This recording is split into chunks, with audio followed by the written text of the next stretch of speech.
Hello students, मैं हूं अमन खान और आप सब देख रहे हैं अमन केमिस्ट्री क्लासेस। तो क्या लें हम मज़े में ना भाई। लेक्चर नंबर 22 स्टार्ट कर दो फिर इसी बात पे। उससे पहले अपन अपनी परंपरा को निभाएंगे भाई कि लेक्चर नंबर 21 में हम क्या क्या पढ़ के आए। तो सब भाई हल्के हाथों से लेक्चर नंबर 21 निकाल लेना भाई। हमने उसमें क्वेश्चन देखा था पहले, स्वतः प्रकर्म को परिभाषित करो और उनके उदाहरण भी बताइए। तो स्वतः प्रकर्म के लिए हम सिंपल एक बात बोलते थे, भगवान भरोसे संपन्न होने वाले प्रकर्म स्वतः प्रकर्म कहलाते हैं। ठीक सर। हमने फिर एग्जाम्पल देखी कि ऐसे कौन से प्रकर्म है भाई जो भगवान भरोसे संपन्न होते हैं। तो भाई मोमबत्ती का जलना, रूम टेम्परेचर पर बर्फ का पिघल जाना। ऐसा तो नहीं है ना भाई बर्फ को आपने कमरे में निकाल के रख दिया हो और फिर आपने रूम में हीट की वैल्यू थोड़ी सी इंक्रीज कर दी हो तो बर्फ पिघलने लग गई। भाई ऐसा नहीं होता भाई। अगर आपको कुछ शक है तो आप रख के देख सकते हो, बर्फ निकाल के रूम टेम्परेचर पर रख दो, कुछ समय पश्चात क्या सेकंड्स में आपको पता लग जाए कि बर्फ पिघलना स्टार्ट हो चुकी है। ऊष्मा का प्रवाह सदैव उच्च ताप से निम्न ताप की ओर होता है। एग्जाम्पल मैंने आपको बता दिया था। साधारण लवण जो होते हैं वो जल में आसानी से घुल जाते हैं। एग्जाम्पल के तौर पर आप ले सकते हो नमक, क्योंकि नमक एक प्रकार का लवण होता है। नमक जल में जैसे ही जाता है तो दो आयन देता है, Na+ और Cl-। फिर अपन ने देखा लास्ट एग्जाम्पल नदी का बहना, फिर झरने का गिरना, ये भी भगवान भरोसे संपन्न होते हैं। उसके बाद अपन नई हेडिंग पाते हैं एंट्रोपी। एंट्रोपी क्या होती है सर? एंट्रोपी के लिए आपने बताया था कि एक ऊष्मागतिकी राशि होती थी जिसके द्वारा हम किसका मापन करते थे?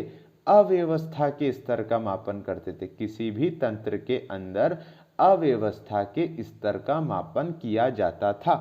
फिर आपने बोला था एंट्रोपी जो एस होती है वो किसके समानुपाती होती है? अव्यवस्था के समानुपाती होती है। मतलब किसी तंत्र की अव्यवस्था जितनी ज्यादा होगी उसकी एंट्रोपी उतनी ही ज्यादा होगी। मतलब अव्यवस्था जितनी ज्यादा एंट्रोपी उतनी ही ज्यादा, ये जितनी कम एंट्रोपी भी उतनी ही कम। ठीक है सर। फिर एंट्रोपी का गणितीय स्वरूप देखा। सेकेंड लॉ ऑफ थर्मोडायनेमिक्स अपन ने उठाया था ds बराबर dQ/T। इसको अपन ने परिमित परिवर्तन भी लिखा था भाई। ठीक है, क्या था? डेल्टा S बराबर Q/T। ठीक है, ये परिमित परिवर्तन होता था सर। फिर हमने इसको शब्दों में लिखा था। क्या था शब्दों में? किसी तंत्र द्वारा उत्क्रमणीय ढंग से अवशोषित ऊष्मा, किसी तंत्र द्वारा उत्क्रमणीय ढंग से अवशोषित ऊष्मा में जब आप परम ताप T का भाग दे देते हो तो आपके पास एंट्रोपी में परिवर्तन प्राप्त हो जाता है। ठीक है सर। उसके बाद अपन ने निम्न स्टार पॉइंट देखे थे। एंट्रोपी की क्या जूल केल्विन इनवर्स होती थी या कैलोरी केल्विन इनवर्स होती थी। ये एक एक्सटेंसिव प्रॉपर्टी होती थी और एक अवस्था फलन होती थी। इसकी इकाई को मात्रा में भी परिवर्तित किया जा सकता था, सम्मिलित किया जा सकता था। एक मोल पदार्थ के लिए भी अपन ने देखी एंट्रोपी भाई। एक मोल पदार्थ के लिए एंट्रोपी की इकाई क्या होती थी? अपन मोल लग देंगे तो आप जानते हो, क्या जानते थे आप? जूल केल्विन इनवर्स तो इकाई होती थी, लेकिन मोल आ जाएगा तो जूल केल्विन इनवर्स और मोल इनवर्स इसमें ऐड हो जाएगा। तो ये एक मोल पदार्थ के लिए क्या हो जाती थी? क्या होती थी भाई? एंट्रोपी की इकाई हो जाती थी। इसको कैलोरी में कैसे लिखेंगे? Calorie, kelvin inverse and mole inverse. ठीक सर। फिर एंट्रोपी को निम्न प्रकार से परिभाषित कर सकते थे आप। क्या थी नई परिभाषा? किसी तंत्र की अव्यवस्था का माप को ही, किसी तंत्र की अव्यवस्था के माप को ही क्या बोलते थे? एंट्रोपी कहते थे। फिर आपको व्यवस्थित तंत्र जो होगा उसमें एंट्रोपी की वैल्यू सबसे कम होगी, जो अव्यवस्थित तंत्र होगा उसमें एंट्रोपी की वैल्यू सबसे ज्यादा होगी। तो डेल्टा एस ये लिख रहा है यहाँ पर। डेल्टा एस जो पूरा होगा मतलब पूरे यूनिवर्स की जो डेल्टा एस मतलब एंट्री परिवर्तन होगा वो तंत्र और परिवेश की एंट्रोपी के परिवर्तन के योग के बराबर होता है। ठीक सर, हमने कल के लेक्चर को रिवाइज कर लिया। अब चलेंगे अपन अपने लेक्चर नंबर 22 की तरफ। हेडिंग डालिए एंट्रोपी को स्पष्ट करने के लिए,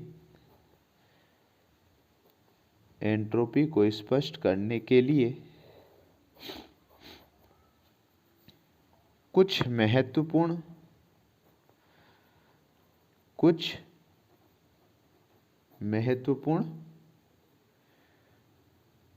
उदाहरण। ठीक है सर। हम कुछ थोड़े से निम्न उदाहरण और पढ़ेंगे जिससे अपन एंट्रोपी को अच्छी तरीके से समझ लेंगे। पहला पॉइंट, पहला उदाहरण देखिए भाई, देखिए ठोस कोमा द्रव कोमा गैस की एंट्रोपी का क्रम। पहला एग्जाम्पल आया आपके सामने, क्या है सर एग्जाम्पल? ठोस है, द्रव है और गैस है कि एंट्रोपी का क्रम आपको बताना है। तो आप जानते हो, यहां मैं लिख देता हूं, ठीक है सर। ये आपको तीन चीजें दे दी, आप जानते हो ठोस भी अच्छी तरीके से जानते हो, आप द्रव भी जानते हो, गैस भी जानते हो। अब यहां पर आपसे पूछा एंट्रोपी का क्रम। अब बच्चे के दिमाग में ये बात घूम जाना चाहिए कि जहां पर एंट्रोपी का यूज होगा, एंट्रोपी शब्द का जहां भी यूज होगा वहां पर अव्यवस्था की बात आ जानी चाहिए, ठीक। अब आपसे पूछा इन तीनों अवस्थाओं में ऐसी कौन सी अवस्था है जहां पर एंट्रोपी की वैल्यू सबसे ज्यादा होगी। आप जमाओगे ना, एंट्रोपी का क्रम बताओगे आप कि किस में एंट्रोपी ज्यादा होगी, किस में एंट्रोपी कम होगी और किस चीज में एंट्रोपी सबसे कम होगी, ठीक सर। बच्चे का दिमाग घूमा, जल्दी से बच्चे ने पता लगाया कि एंट्रोपी आती है तो हमें अव्यवस्था ढूंढनी है, अव्यवस्था ढूंढनी है। क्या ढूंढनी है भाई? अव्यवस्था ढूंढनी है। अब सबसे पहले हम इसके छोटे आपको और अच्छे तरीके से समझाने के तौर पर यहाँ पर मैं और डिस्क्राइब करूँ तो तीन के मैं डायग्राम बना देता हूँ। ठोस बना देंगे इसमें, इसमें द्रव बना देंगे, इसमें गैस बना देंगे, ठीक है। पांचवी क्लास में आता है भाई बच्चों के कि ठोस कैसे होते हैं। ठोस के जो मॉलिक्यूल, जो अणु होते हैं वो कैसे होते हैं? एक दूसरे से बिल्कुल चिपके चिपके होते हैं। ठोस में जो अणु होते हैं, ठीक है सर, ठोस में जो मॉलिक्यूल्स होते हैं वो बिल्कुल फिक्स अवस्था में पाए जाते हैं, ठीक है सर, बिल्कुल मजबूत होते हैं, बड़े ही कठोर होते हैं। द्रव में क्या होते हैं? जो अणु होते हैं वो थोड़े से दूर दूर पाए जाते हैं, ठीक है सर। और जो गैस होती है, बड़ी गैसें, तो गैसों को पर तो एक शब्द यूज होता है, गैसें बहुत आवारा होती हैं। क्या होती है? गैसें बहुत आवारा होती हैं। इनके मॉलिक्यूल्स होते हैं कुछ ऐसे, ठीक है सर। ठोस के मॉलिक्यूल्स बिल्कुल पेक्ड अवस्था में होते हैं, पेक्ड स्टेट होती है इनकी। द्रव में थोड़ी कम अवस्था, थोड़ी इनकी जो व्यवस्था होती है अणु की थोड़ी सी ढीली होती है। लेकिन गैसें तो हमारी एक नंबर की आवारा होती हैं। इनके मॉलिक्यूल्स भाई बड़े ही दूर दूर होते हैं, किसी का पता ही नहीं है कि किसका मॉलिक्यूल्स कौन सी दिशा में जा रहा है, ठीक है। अब मुझे इन तीनों के डायग्राम के बेस पर आप बताओ कि एंट्रोपी का क्रम क्या होगा। अब एंट्रोपी का मतलब तो अव्यवस्था होती है, इसका मतलब अपन ये तो पता लगा लिया कि जिसके अव्यवस्था ज्यादा उसकी एंट्रोपी ज्यादा। आप पढ़ के आओ ना, एंट्रोपी जो समानुपाती होती है वो अव्यवस्था की होती है। तो जिसकी अव्यवस्था जितनी ज्यादा उसकी एंट्रोपी उतनी ही ज्यादा। तो अब बताओ इसमें अव्यवस्था, ठोस, द्रव और गैस में अव्यवस्था किसकी ज्यादा है? सर साफ दिख रहा है, इसमें तो व्यवस्थित है पूरी तरीके से, इसमें थोड़े बहुत व्यवस्थित है। लेकिन हमने इसमें देखा इसमें तो व्यवस्थित थोड़ी है, तो अव्यवस्थित, क्योंकि इसके एक मॉलिक्यूल्स कहाँ है, दूसरा कहाँ है, तीसरा कहाँ है, चौथा कहाँ है, इसमें पता नहीं लगा सकते, क्योंकि इनके जो अणुओं के मध्य जो आकर्षण बल होता है ना वो बहुत क्या होता है, कम होता है। इस वजह से इनके अणु एक दूसरे से दूर भागते रहते हैं, तो व्यवस्थित तो ही नहीं सकते। तो नंबर 1 पर अव्यवस्था होगी, नंबर 2 पर इसकी होगी, नंबर 3 पर इसकी होगी भाई, ठीक है। तो हम इसका क्रम किस तरीके से लिख सकते हैं?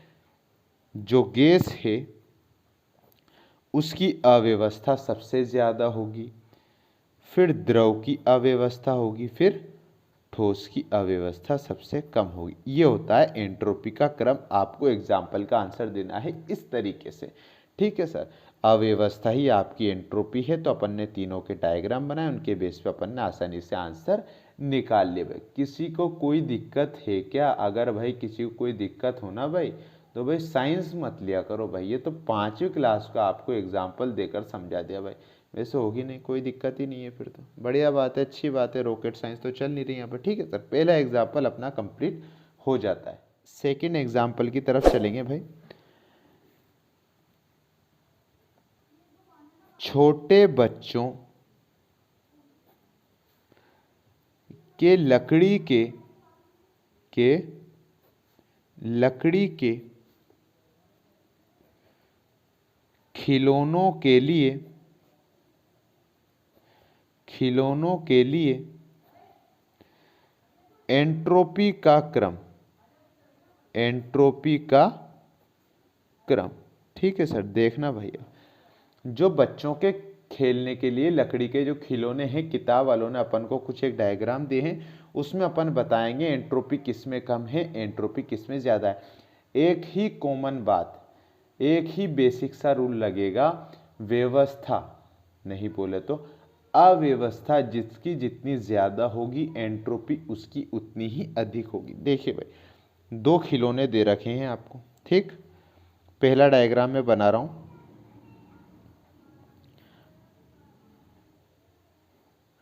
पहला खिलौना जने कौन सा है भाई? ऐसे खिलौने तो देखे नहीं भाई। X Y Z, 1 2 3, A B C, ठीक।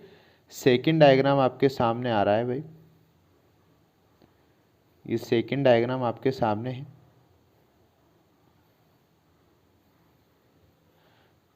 एक्स बी 1, 3 ए जेड, 2 सी वाई, ठीक है। छोटे बच्चों के लकड़ी के दो खिलौने दे रखे हैं, ठीक है। खिलौना ए मान लो, ये खिलौना बी मान लो, ठीक है सर। इसमें हमें बताना है एंट्रोपी का क्रम, मतलब किसके अंदर एंट्रोपी ज़्यादा होगी, या इस खिलौने के अंदर एंट्रोपी ज़्यादा होगी या फिर इस खिलौने के अंदर एंट्रोपी ज़्यादा होगी। सबसे पहले अपन जानते हैं एंट्रोपी और अव्यवस्था एक रिलेशन होता है भाई। सर क्या होता है? दोनों एक दूसरे के समानुपाती होते हैं। अव्यवस्था जितनी ज़्यादा एंट्रोपी उतनी ही ज़्यादा। एक ही बात बार बार बोल रहा हूँ मैं भाई, इसको रट लेना, अव्यवस्था को ढूंढ लो। इसमें देखो, इस खिलौने के ऊपर सबसे पहले नज़र डालो, देखो इनमें जो अक्षर, इनमें जो डिजिट्स लिखी हुई है उनका क्रम देखो, एक्स वाई जेड, बिल्कुल एक्स के बाद वाई आता है, वाई के बाद जेड आता है, व्यवस्थित है। 1 2 3 बिल्कुल गणितीय जो अक्षर लिखे हुए हैं, 1 2 3 बिल्कुल क्या लिखे हुए हैं, बिल्कुल लाइन से लिखे हुए हैं, 1 to 1 लिखे हुए हैं, ठीक है सर। अब इंग्लिश का क्रम लिखा हुआ है ABC, सर अव्यवस्था थोड़ी है, तो व्यवस्थित है। अगर ये व्यवस्थित है तो इसकी जो एंट्रोपी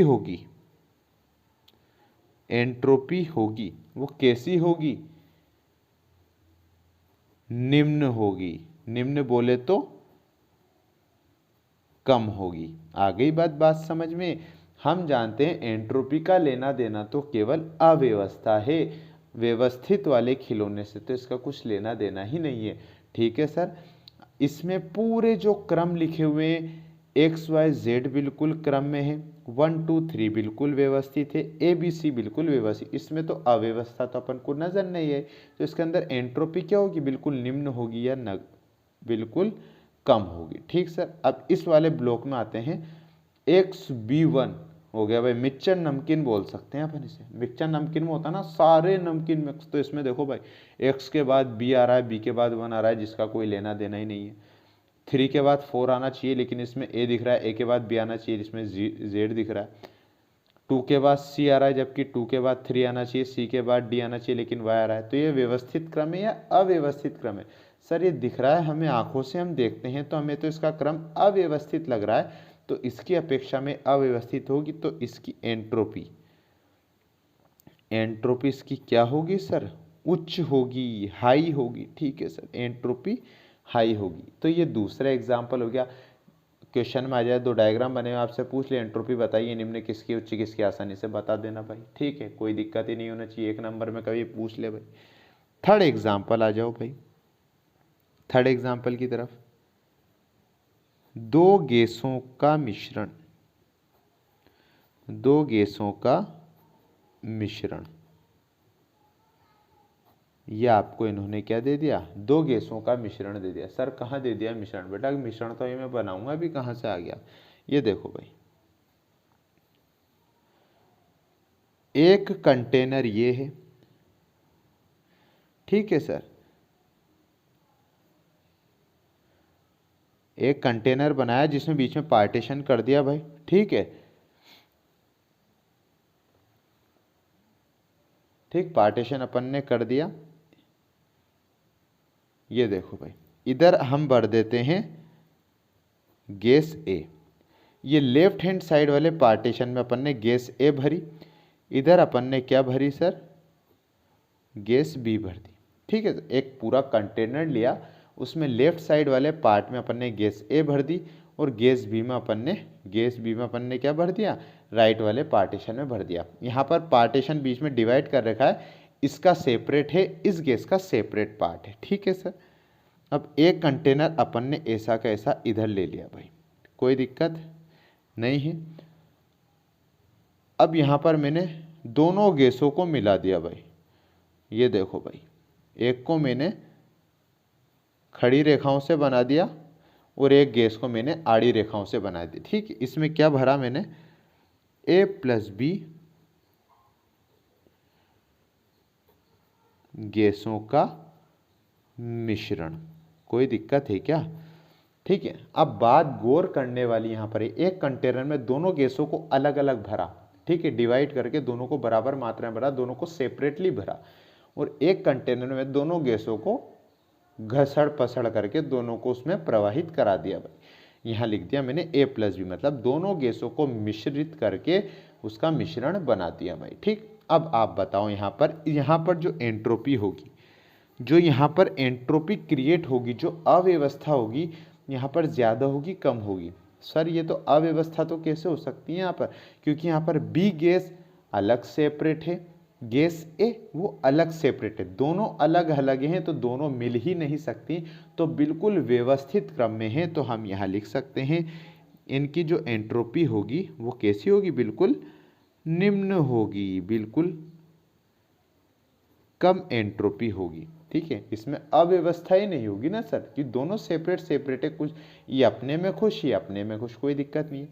अब यहाँ पर देखो, इसी कंटेनर में ए गैस को डाल दिया और इसी कंटेनर में गैस बी को भी प्रवाहित करा दिया, दोनों आपस में घुल गए, मिल गए, इसके अणु इसको नुकसान पहुंचाना चाह रहे हैं और गैस बी के अणु गैस ए को अणु को नुकसान पहुंचाना चाह रहे हैं, दोनों एक दूसरे से खुश नहीं है, दोनों आपने क्या करा, मिक्सचर बना दिया भाई इनका। ठीक है, तो इसमें अव्यवस्था ज़्यादा फैलेगी। ठीक है सर, तो इसकी एंट्रोपी क्या हो जाएगी, उच्च एंट्रोपी यहाँ पर हो जाएगी। कोई दिक्कत है क्या भाई? नहीं है। ये एग्जाम्पल होते हैं, इतने सिंपल एग्जाम्पल आते हैं भाई, तो कोई दिक्कत नहीं है। रॉकेट साइंस चल नहीं रही, बिल्कुल सिंपल बातें चल रही है भाई। तो इसके बारे में अपन थोड़ी सा इसके सम्मान में 2-1 लाइन लिखते हैं भाई। ठीक है, लिखिए, दो भिन्न भिन्न गैसों में विसरण के गुण के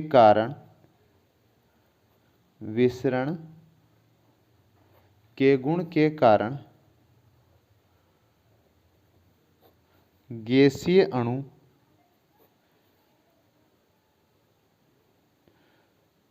संपूर्ण पात्र में फैल जाते हैं, जिससे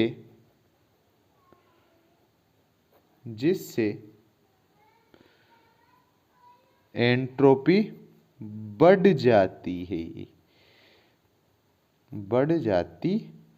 ठीक है सर, हमने यहाँ पर एंट्रोपी बढ़ जाती है और यहाँ पर हम लिखेंगे विसरण के गुण के नीचे अंडरलाइन। देखिए भाई, क्या हुआ, गैसों के कंटेनर में क्या घटना घटी, दो भिन्न भिन्न गैसों के विसरण के गुण के कारण गैसीय अणु संपूर्ण पात्र में फैल जाते हैं। गैसों में कौन सा गुण पाया जाता है, विसरण का गुण पाया जाता है, बहुत जल्दी तेजी से ये फैल जाते हैं भाई। ठीक है, जिस भी कंटेनर में आप डालोगे गैसें हमेशा आपस में फैल जाएगी भाई। ठीक है, फैल जाते हैं, जिससे एंट्रोपी बढ़ जाती है, क्योंकि अव्यवस्था बढ़ जाती है ना। दोनों के एग्जाम्पल मैंने आपको बता दिए थे। ठीक था, तीसरा एग्जाम्पल भी अपना कंप्लीट हुआ। क्वेश्चन देखेंगे,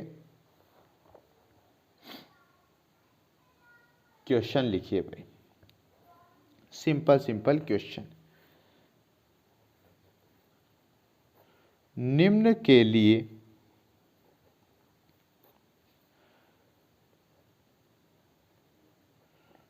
एंट्रोपी का क्रम बताइए। निम्न के लिए एंट्रोपी का क्रम बताइए। कुछ एक क्वेश्चन लिखूंगा। ऑप्शन ए के लिए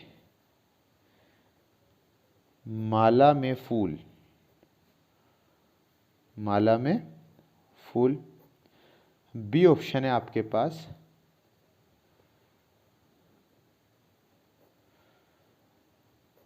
पौधों पर फूल।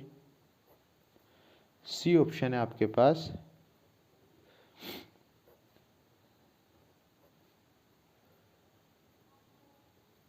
माली की दुकान में, माली की दुकान के ढेर में फूल।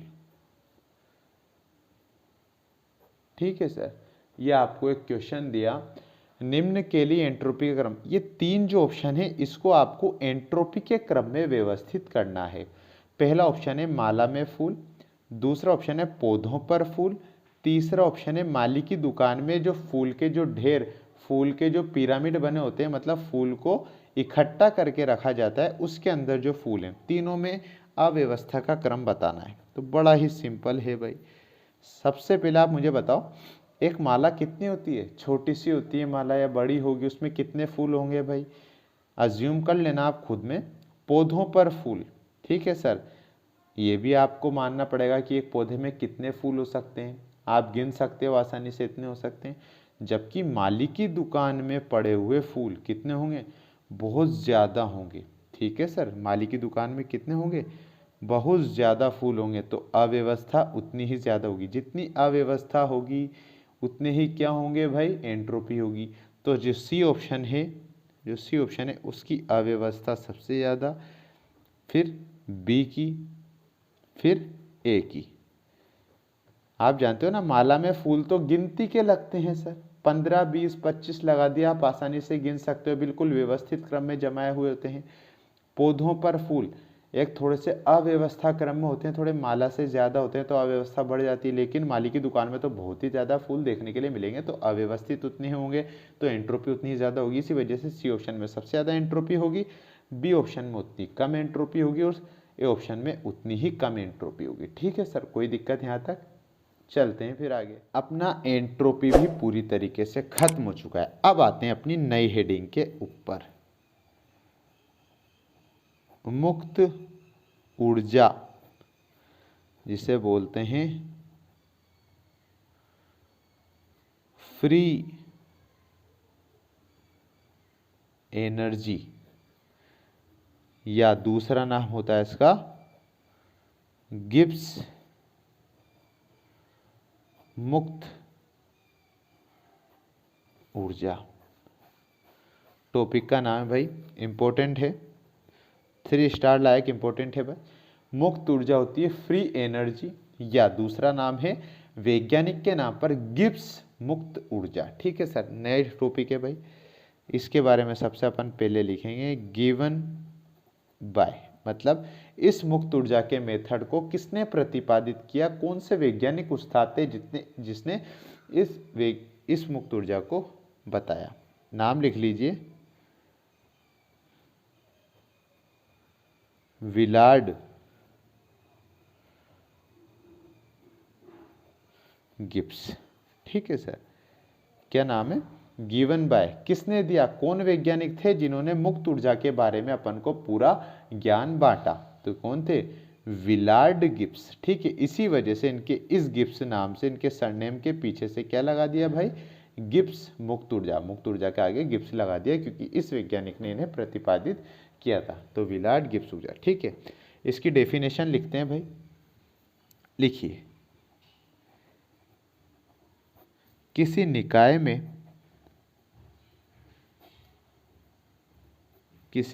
में उपयोगी कार्य करने के लिए, किसी उपयोगी कार्य करने के लिए स्वतंत्र ऊर्जा निकाय की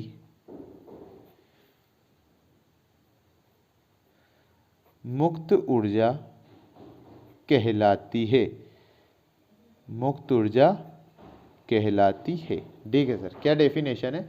किसी निकाय में, कोई सा भी निकाय ले लो, उपयोगी कार्य करने के लिए स्वतंत्र ऊर्जा, कुछ निकाय होता है तो कुछ ना कुछ कार्य जरूर करेगा, ठीक है सर, और उस कार्य को करने के लिए जो ऊर्जा वो यूज करेगा, करने के लिए स्वतंत्र ऊर्जा जो वो यूज करेगा, उसे ही मुक्त ऊर्जा कहते हैं। ठीक है सर, किसी निकाय में उपयोगी कार्य करने के लिए जो स्वतंत्र ऊर्जा होती है उसे निकाय की मुक्त ऊर्जा कहते हैं।